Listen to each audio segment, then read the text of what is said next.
अस्सलाम वालेकुम नाज़रीन, कैसे हैं आप लोग। मैं हूं बिलाल सफ़र, हमारा कनाडा से। आज जब से हम कनाडा आए हैं फ़र्स्ट टाइम बहुत रिलैक्स्ड फील कर रहा हूं, क्योंकि एक जॉब का जो ऑफ़र लेटर है वो आया है। लेकिन जस्ट द फैक्ट कि मेरे पास अब ऑफ़र लेटर आ गया है, इसकी वजह से इतना रिलैक्स्ड फील कर रहा हूं कि बहुत अच्छा लग रहा है, बड़ा लाइट महसूस हो रहा है। ये जो जॉब ऑफ़र लेटर मुझे आज मिला है, ये पहले से एक्सपेक्टेड तो थी कि मैंने आपको बताया था 24 अप्रैल से जॉब स्टार्ट होगी, लेकिन अभी तक उसका ऑफ़र लेटर नहीं मिला हुआ था। आज वो मिला है। मतलब मैं कह सकता हूँ कि हम 17 फरवरी को लैंड हुए, तो 17 March and then today is 11th April. So it took me almost a month and a half to get a job here। और ये जॉब जो मिल गई तो इंशाल्लाह इससे रेंट भी निकल जाएगा, इससे ग्रोसरीज भी निकल जाएंगी, और इसमें ग्रोथ प्रोस्पेक्ट्स भी हैं और काफ़ी सारी बचत भी इंशाल्लाह हो जाएगी। तो बड़ी ही अच्छी चीज़ है। सबसे मज़े की बात कि इतनी कोई मुश्किल जॉब नहीं है। एक तो जॉब है भी आसान, और सेकेंडली उसके लिए भी पहले ट्रेनिंग मिलेगी, जिसकी वजह से और भी सिंप्लीफाई हो जाती हैं चीज़ें। अभी अफ्तारी में 15 मिनट बाकी हैं, और मैं कहाँ से आ रहा हूँ वो मैं आपको बताता हूँ। मैं आज गया था ड्राइव टेस्ट, जो आपको बताया था ना कि ड्राइविंग लाइसेंस एक्सट्रैक्ट मेरा बन के आया था कॉन्सुलेट जनरल ऑफ पाकिस्तान से। तो वो मैंने उनको दिखाना था ताकि वो मेरा G2 स्किप कर सकें और डायरेक्टली मैं G के लिए प्रोसीड कर सकूँ। तो वो जाकर आपने इंदराज करवाना होता है वहाँ पर, तो वो मैंने करवाया है। अब मुझे G टेस्ट के लिए डेट लेनी है। तो टेस्ट डेट तो अब मैं अपॉइंटमेंट ऑनलाइन ही लूँगा। कुछ वक्त लग सकता है, हो सकता है 2 से 3 हफ्ते लग जाए उसके बाद की मुझे डेट मिले। लेकिन मज़े की बात है कि ये जो जॉब है जिसके ऑफ़र लेटर की मैंने बात की है, ये वर्क फ्रॉम होम जॉब है। तो इसको करने के लिए मुझे कहीं पर जाने की ज़रूरत नहीं। तो ये सबसे बड़ी बात है कि मैं अपनी फैमिली के साथ भी रह सकूँगा और घर से बैठकर कमा भी सकूँगा। और normally this kind of jobs have always been my most favourite, जिसमें मुझे कहीं जाना ना पड़े और मैं अपने शेड्यूल पर अपनी फ्लेक्सिबिलिटी के मुताबिक काम कर सकूँ। मैंने सारी ज़िंदगी यही कुछ किया है ज़्यादातर। मौसम देखें अब कितना बेहतर हो गया है। घास आपको नज़र आ रही होगी ग्रीन, इस सारे के ऊपर सफ़ेद कोहरा पड़ा हुआ होता था सर्दियों में, तो बहुत ज़्यादा ठंड होती थी यहाँ पर। अभी इवन दो मैंने जैकेट पहनी हुई है, लेकिन ये है कि हवा का टेम्परेचर ऐसा हो गया कि अब सर पर टोपी पहनने की ज़रूरत नहीं है। मतलब मैं बिल्कुल कंफर्टेबल फील कर रहा हूँ। ऐसा मौसम है जैसे पाकिस्तान में सितंबर में होता है, ना गर्मी तो नहीं लेकिन सर्दी भी नहीं, दोनों के दरमियान का मौसम है। और मैं समझता हूँ अगर कोई भी बंदा कनाडा इंडिविजुअल या फैमिली आना चाहती है पाकिस्तान से, इंडिया से, कहीं से भी, स्पेशली अगर आप ऑन PR वीज़ा आ रहे हैं, तो आपके पास अपनी फ्लेक्सिबिलिटी होती है कि आप खुद से डिसाइड करें आप कब आना चाहते हैं। स्टूडेंट्स तो खैर यूनिवर्सिटीज़ के शेड्यूल्स के मुताबिक ही लैंड करते हैं, लेकिन अगर आप वर्क परमिट पर आ रहे हैं या ऑन परमानेंट रेजिडेंस वीज़ा आ रहे हैं, तो मैं समझता हूँ this is one of the best times to come in Canada, क्योंकि वेदर बहुत बेहतर हो चुका है और अब हायरिंग काफ़ी तेज़ हो रही है।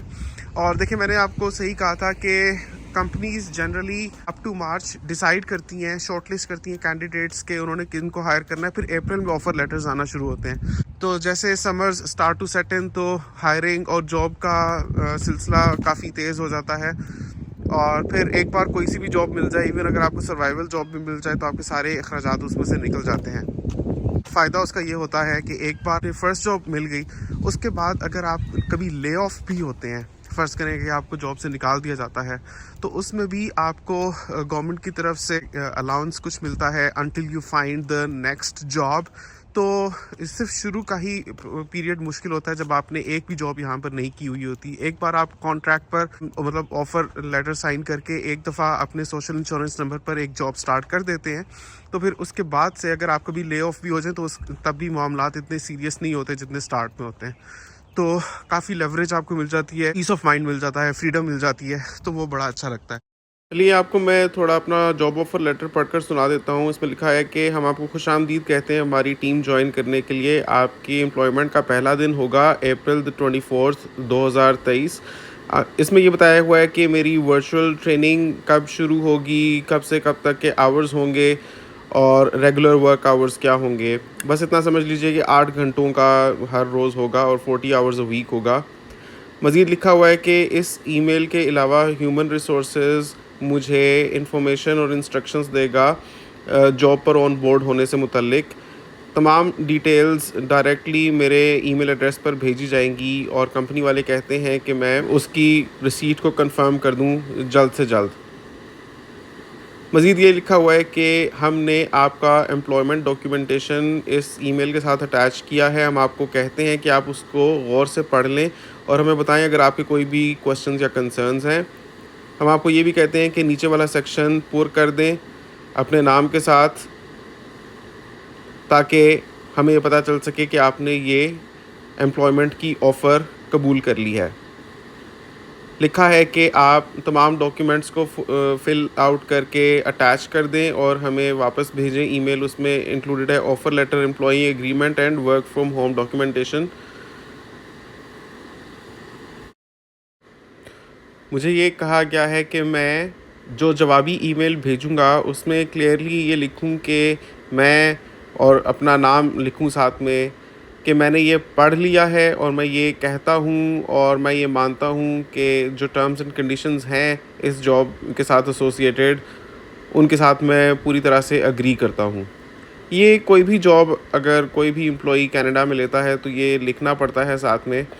ये स्टेटमेंट होती है कि जो एम्प्लॉई ऑन बोर्ड लिया जा रहा है वो पूरी तरह से एग्री करता है टर्म्स एंड कंडीशंस के साथ, ताकि बाद में कोई मसले मसाइल ना हो। लिखा है कि इस एम्प्लॉयमेंट वैलिडेशन को कंफर्म करने के लिए आपकी जल्द से जल्द रिस्पॉन्स बहुत ज़रूरी है, ताकि हम इस जॉब से एसोसिएटेड ऑन साइट टेक्नोलॉजी आपको भेज सकें। मतलब कुछ इक्विपमेंट है जो इस जॉब से मुतल्लिक मुझे घर पर भेजा जाएगा, और अगर मैं जल्द से जल्द रिस्पॉन्ड नहीं करता तो हो सकता है कि ये एम्प्लॉयमेंट ऑफ़र कैंसिल हो जाए। तो मतलब ये है कि अब मुझे एक जवाबी ईमेल भेजनी है जिसमें मैं एम्प्लॉयमेंट ऑफ़र को एक्सेप्ट कर लूँ। नाज़रीन, कनाडा में इस मुआशी बदहाली के दौर में within a month and a half job मिल जाना कोई छोटी बात नहीं है, काफ़ी मुश्किल है। मुझे मिली है, मैं इसके लिए अल्लाह ताला का लाख लाख शुक्र अदा करता हूँ और आप सबका शुक्र अदा करता हूँ जिन्होंने कमेंट्स में हमेशा दुआएं लिखी हैं। मेरी पिछली वीडियोस के कमेंट्स में लिखा है कि अल्लाह करे आप जल्द से जल्द सेटल हों। उन तमाम लोगों का I will like to take this moment as an opportunity कि उनका मैं शुक्रिया अदा करूँ। साथ ही साथ ये मेरे माँ बाप की दुआएं हैं, सास ससुर और उन तमाम लोगों की जिनको हमारा ख्याल है और जो हमारी यहाँ पर फलाह बहबूद चाहते हैं। So thank you so much.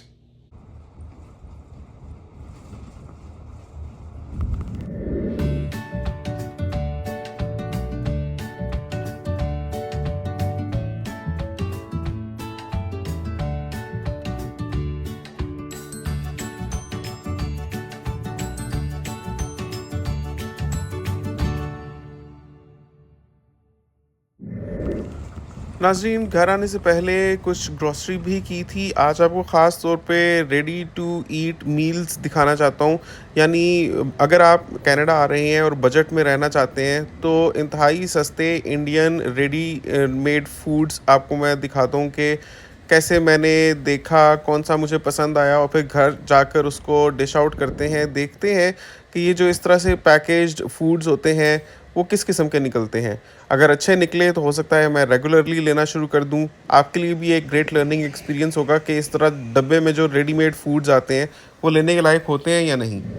एक ये सूटेबल चीज़ मुझे लग रही है, जैसे हमारे 4 बंदों की फैमिली है, खैर 2 जो छोटी बच्ची हैं उन्होंने हमारे वाला खाना तो खाना नहीं होता, तो हम 2 अडल्ट्स को खाने के लिए ये मेरे ख्याल में बजट में पड़ सकता है। मतलब ये इतना सालन है कि 2 बंदे इसको रोटी के साथ खा पाएँ, और ये $2.99 का मिल रहा है, यानी $3 का। इसमें बहुत सारे फ्लेवर्स थे, पंजाबी छोले, पालक पनीर, दाल मखनी, शाही राजमा, पनीर मखनी, तड़का दाल, बॉम्बे बिरयानी, दिल्ली दाल मखनी, बैंगन का भरता।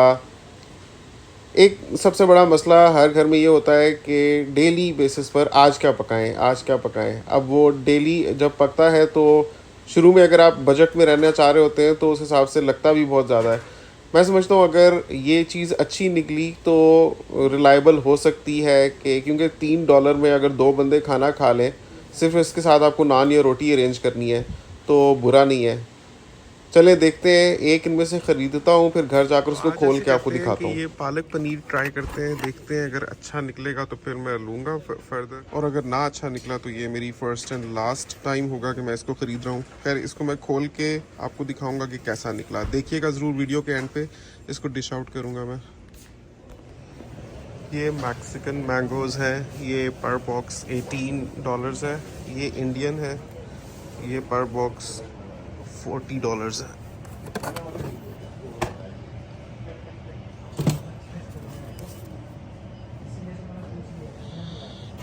खुशबू अच्छी है इनकी। नाज़रीन, उसी दुकान पर ये आम भी पड़े हुए थे, तो कनाडा में फ़र्स्ट टाइम मैंगोज़ देखे हैं। मैंगोज़ भी यहाँ पर इतने महंगे हो रखे हैं। पाकिस्तान इंडिया में तो 250-300 रुपये में किलो आम मिलने लग पड़ते हैं जब सही समर सीज़न आ जाता है। यहाँ पर तो आप देखें कि 40-40 48-48 डॉलर्स का ये एक एक बॉक्स है। अभी ये वाला जो बॉक्स मैंने खोला है ये $48 का है। $48 मतलब सीधा सीधा आप समझ लें कि 11-12 हज़ार रुपया पाकिस्तानी। समझ सकता हूँ इसमें इंपोर्ट की भी कॉस्ट होगी, लेकिन चले एनीवे घर चलते हैं और जो बॉक्स लिया उसको डिश आउट करते हैं। ये देखें नाजरीन, मुझे तो ये बहुत ही पसंद आया। इसके ऊपर मैंने एक मक्खन का पीस रख के इसको माइक्रोवेव किया है, डिश आउट करके तड़का लग गया है, जिसकी वजह से और भी बड़ी फ्रेशनेस आ गई है। लेकिन एक चीज़ समझ से बाहर है कि ये फूड किस तरह से प्रिजर्व किया गया है कि इसको रेफ्रिजरेटर में भी नहीं रखा हुआ। अल्लाह जाने इंडिया में ये कब बना होगा और कितने अरसे से ये इसी पैकेट में था, और आज मैंने ये खोला है तो उसी तरह से ताज़े का ताज़ा ये फूड है। मैंने खाकर भी देखा तो मुझे तो बहुत ही पसंद आया था। हिना ने आज क्रीम वाली फ्रूट चाट बनाई हुई थी ऊपर जेली डाल के, और कुछ साथ में ये चिकन भी बनाया हुआ था। बहुत ही मज़े की चीज़ें थी। तो फ्रूट चाट के ऊपर अभी गार्निशिंग रहती है, उसके लिए ड्राई फ्रूट्स को कूटना था। तो ये मिक्स फ्रूट्स लेकर, ड्राई फ्रूट्स लेकर उसको कूट कर चलें ऊपर इसको डालते हैं, फिर मैं आपको टेस्ट करके बताता हूँ। लेकिन अगर आपने कभी इस तरह से पैकेज फूड्स ख़रीदे हैं, रेडीमेड मील्स, तो नीचे कमेंट करके बताएं ये प्रिजर्व कैसे हुए हुए होते हैं, कि ये रेफ्रिजरेटर में भी नहीं था, ना ही फ्रीज़र में था ये डब्बा, सिर्फ सिंपली शेल्फ पे पड़ा हुआ था। लेकिन उसके बावजूद जब इसको डिश आउट किया तो बिल्कुल ऐसे ताज़ा और टेस्ट में भी बहुत अच्छा था।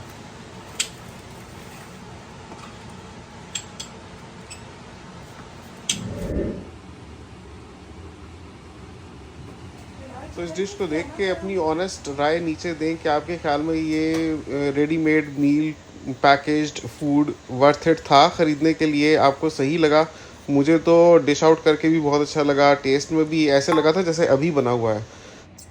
दुआ कीजिए कि ये जॉब हो या कोई भी जॉब हो या कोई भी बिज़नेस या एंडेवर मैं यहाँ पर लेता हूँ, इनिशिएटिव लेता हूँ, अल्लाह ताला वो हमारे लिए मुबारक करे और हमारे ज़रिए बहुत और लोगों को भी फ़ायदा पहुँचे। यकीनन इंशाल्लाह आप लोग हमारी इन डेली व्लॉग्स से लर्निंग ले रहे होंगे और मुस्तफ़ीद होंगे, और कभी भी अगर कनाडा आने का इरादा रखते होंगे या कनाडा नहीं भी तो किसी और बाहर के मुल्क में जाने का भी इरादा रखते होंगे, तो सिस्टम समझ गए होंगे काफ़ी हद तक और अपने लिए अपॉर्चुनिटीज़ ज़रूर एक्सप्लोर करेंगे। कमेंट्स में माशाल्लाह लिख दीजिएगा, ये भी बताइएगा कि ये वीडियो आपने दुनिया के किस कोने से देखी है। आपसे मिलूँगा अगली वीडियो में, तब तक के लिए अल्लाह हाफ़िज़।